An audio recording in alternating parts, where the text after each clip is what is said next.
we are living in very trying and troubling times. This little contribution is not about Nigerian politics. It's not about what's happening here alone, but it's about something that will ultimately affect us in a very dramatic way. What is unfolding in the Ukraine is deeply disturbing.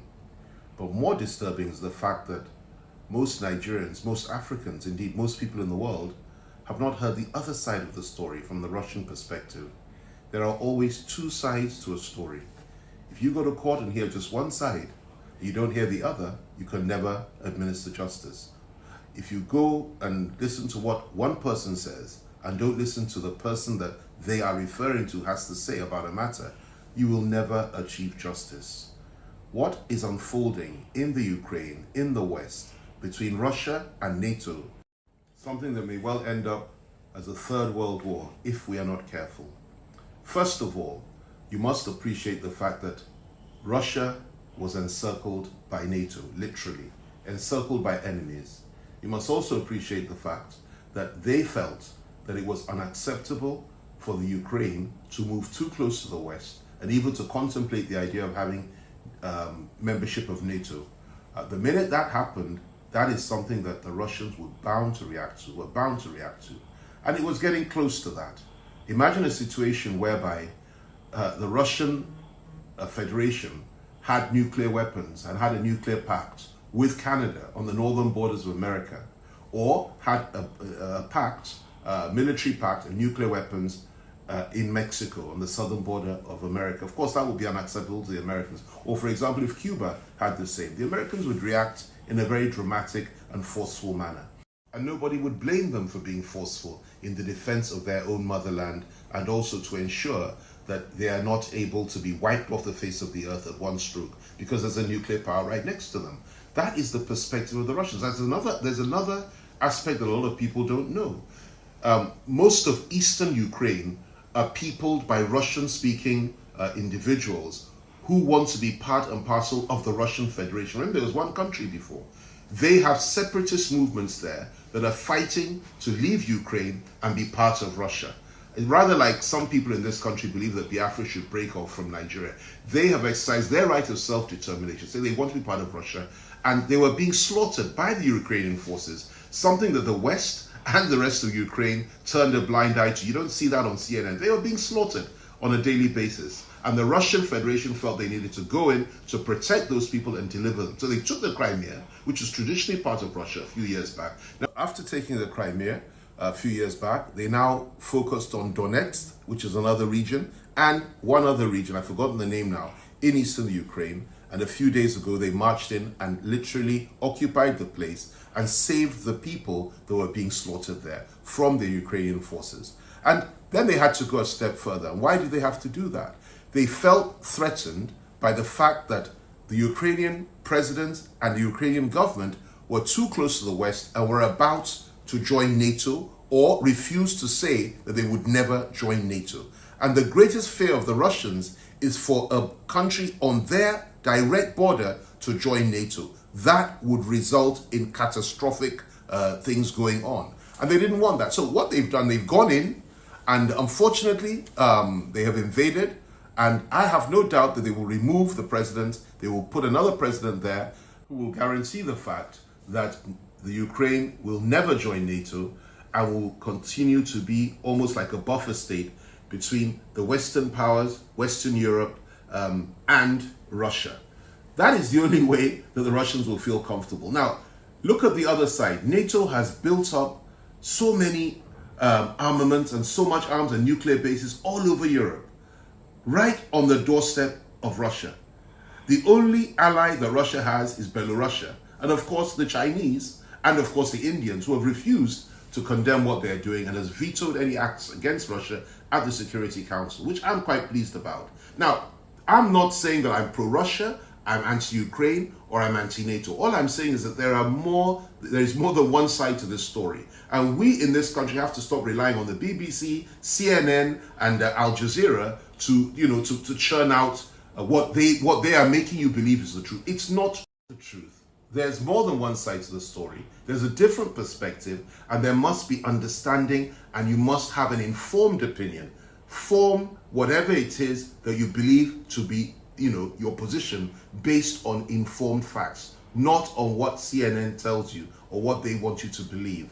Now, there's another aspect to all this, which is very disturbing. Why is it that Poland and all the other European countries are barring fleeing refugees from the Ukraine to enter their borders? And why is it that the Ukrainian police are not allowing Africans? They are removing Africans from the free trains that they've provided for nationals of other countries, including India, Ukrainians themselves, people from all over the world to flee the Ukraine. They're providing transport for them, but they're removing Africans from those trains. And the European countries are blocking Africans from entering. You don't get much reportage on that on CNN or on BBC. I give credit to BBC, they reported it once earlier today, but outside of that, CNN doesn't mention. This is racism and it's unacceptable. And the most important thing is to appreciate the fact that the bottom line is that the white people in the Ukraine are entitled to flee and run away from Russian bombs, and they're entitled to enter Europe.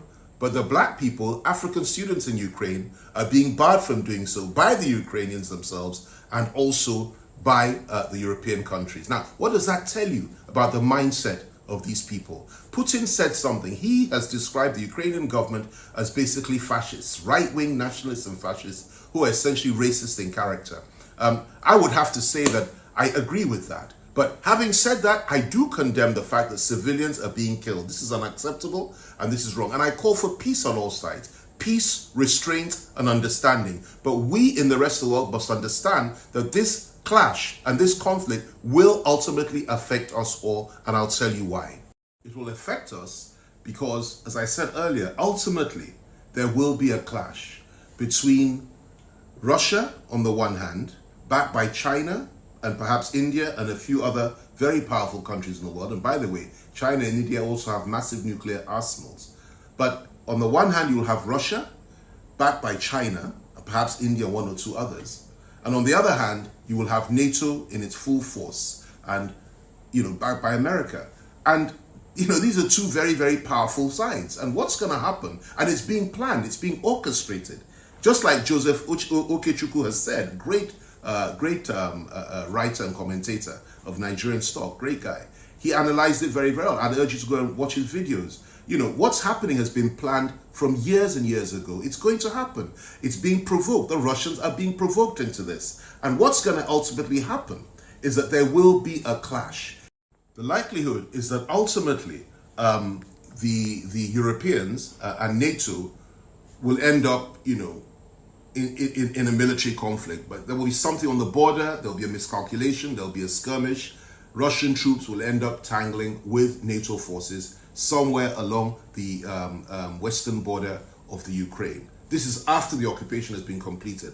There's going to be some form of military action between the two. Now, when that happens and NATO comes together to face the Russians, it'll be an overwhelming force. It'll be difficult for the Russians to contain them. And Putin has said something. He has said, we anticipate this, that when they come against us, the might of NATO all together combined against us will be too strong for us. We'll take them on, but they'll be very, very strong, difficult to handle. And what we will then do is fall back on our nuclear arsenal. Now, what's that telling you? He's telling the world that if you try us, if you push us in the Ukraine or anywhere else, or if you allow Finland or Sweden to join NATO, or if you press us on the Ukraine and try to liberate the Ukrainians, or try to come in or interfere with us in any way, that we will ultimately fight you with, military tactics and ordinary armaments, conventional forces and conventional armaments. But if we are pushed to it and you appear to be defeating us, which you may well be able to, we will resort to nuclear weapons. Russia has the second largest stock of nuclear weapons on planet Earth, second only to the Americans. And of course, China, that's what's watching and is clearly behind Russia, has a third largest. How does this is going to affect the whole world, the entire world, including Africa. So we need to pray, like Joe Okechukwu keeps saying. We need to pray, we need to be informed, we need to be sensitive, and we need to understand that this thing that's unfolding is a very sad one.